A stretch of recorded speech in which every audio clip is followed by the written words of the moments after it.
anyos nga single mom sa barangay Maghaway nga adunay siyam ka mga anak, benepisyaryo sa Valentine Special sa Talisay City Police ug sa barangay. Niyang detalye sa report ni Family Dumabo. Nakahilak nga nidawat sa Bouquet of Roses si Arsinia Dilima, kinsa nitugan nga sayo siyang nahimong inahan. Apan way bisan usas iyang gihigugma ang nakatunol kaniya og buwak. Nakadawat sab siya og mga grocery packs, 2 ka sako sa tag 5 ka kilong bugas ug pipila ka gamit sa iyang mga anak. Ug labaw siyang nakahilak sa dihang gitunol ang mga gamit alang sa iyang panginabuhian nga pag-manicure ug pedicure.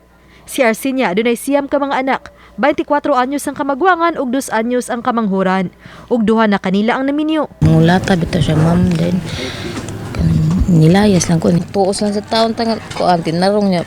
Maulan day gyapon. Wala man akong pag-abutang ba pero kung magpadala ko sa kong kaulaw, di man ako mabuhi akong mga anak.